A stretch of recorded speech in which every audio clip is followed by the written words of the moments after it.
students, welcome back. Good morning to all of you. Myself Amit Jala from Mahasapura School. Today in this video, I will continue subject Economics of Standard 12. Chapter number 8, Agriculture Sector. Page number 101. Topic is Modern Agriculture.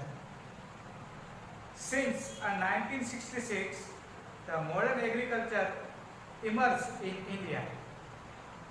India के अंदर modern agriculture 1966 को emerge हुआ था. This was accounted as a revolution. This revolution was agriculture, therefore called a green revolution. उसके बाद green revolution की शुरुआत हुई, जो आपको स्टैंडर्ड 10th के अंदर आ चुका है ये कॉन्सेप्ट. ग्रीन रिवॉल्यूशन यानी कि क्या, तो लिया गया है use of new technology of agriculture started from the year 1960 and 61 at a 7 district of India as a pilot project. New technology use करना एग्रीकल्चर सेक्टर पे, और ये जो है स्टार्टेड हुआ था 1960 and 61 को 7 डिस्ट्रिक्ट के अंदर, और इस प्रोजेक्ट का नेम था pilot project, known initially as IADP. और शुरुआत में उसका नेम था IADP. उसका मीनिंग होता है, that means intensive agriculture programme for district. Due to wonderful success with the passing of time, it was applied to whole nation. Best success मिलने के बाद पूरे के पूरे वर्ल्ड के अंदर ये प्रोग्राम जो है वो एस्टैब्लिश किया गया. When it was implemented to the nation, this was known as HYVP, High Yield Varieties Program.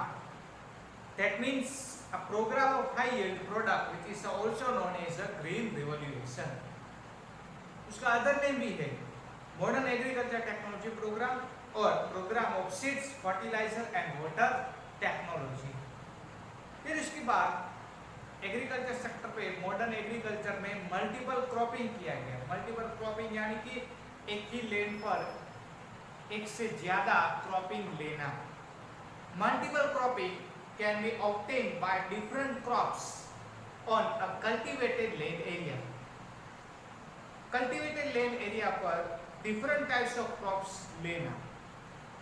Multiple cropping show a nature of agriculture work. Normally two types of crops are seen. Generally two types of crops जो है वो देखने को मिलते हैं, food grains and non-food grains, which is also known as a cash crop. Wheat, rice, coarse grains, etc. and pulse are included in food grains. Whereas the different oilseeds, groundnuts, sesame, castor, soybean, linseed, sunflower and sugarcanes, rubber, cotton, jute etc. are included in cash crop. Reason for multiple cropping are two. Multiple cropping के total two reasons हैं. First one, multiple cropping in an area depend on its soil. Multiple cropping जो है वो soil के ऊपर depend है, environments, rains and extra elements. For example, in Madhya Pradesh, after taking crop of millet, bajri, they take a crop of sugarcanes, tobacco etc. on the ground of the irrigation facility. Madhya Pradesh के अंदर बहुत सालों तक बाजरी का crop जो है वो लिया जाता था. उसके बाद उसी जगह पर राइस का क्रॉप भी लिया जाता था और क्रॉप के अंदर चेंजेस भी किया जाता था. This was a multiple cropping is possible due to capital, new seeds, fertiliser and credit facility. इस सब के थ्रू जो है मल्टीपल क्रॉपिंग पॉसिबल होता था. उसके बाद दिया है economic factor. Economic factor are also important for a multiple cropping. Multiple cropping के लिए इम्पोर्टेंट है These economic factors are as follow: the maximum price and income, इसके रीजंस बताए हैं, availability of agriculture instruments, size of farm, protection of insurance and tenure, extra. Next one is crop protection. Crop protection के अंदर बताया गया है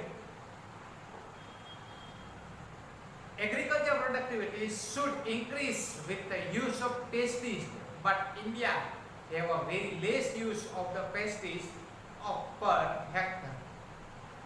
India के अंदर पेस्टिसाइड्स का यूज होना जरूरी है जिससे आपका क्रॉप जो है वो खराब नहीं होगा, और इंडिया के अंदर बहुत ही कम हेक्टर में पेस्टिसाइड्स का यूज होता है. Economic survey 2015-16 saw that India has only 0.5 kg per hectare use of pesticides. 0.5 kg per hectare pesticides का ही सिर्फ इंडिया के अंदर यूज होता है. अमेरिका के अंदर 7.0 kg, यूरोप के अंदर 2.5 kg, जापान के अंदर 12, कोरिया के अंदर 6.6 kg पेस्टिसाइड्स का यूज होता है. This is the reason why 15 to 25 India crop get spoiled by insect, disease with cattle and bird which may be saved. जो क्रॉप को नुकसान होता है उससे बचने के लिए पेस्टिसाइड्स का यूज करना जरूरी है. Next one is agriculture research. ICAR, Indian Council of Agriculture Research, is the only institute which manage agriculture research. ICAR agriculture institute को जो है मैनेज करता है. एग्रीकल्चर रिसर्च को मैनेज करने का काम इसका है. ICAR नाम के वन टाइप ऑफ इंस्टीट्यूट है उसका है. ये क्या करती है? Provide arrangement for research and also give adequate help, and it is also spreading awareness of the horticulture. Horticulture यानी कि gardens, fishery, cattle rearing science. ICAR has done a pioneer work for expansion of green revolution.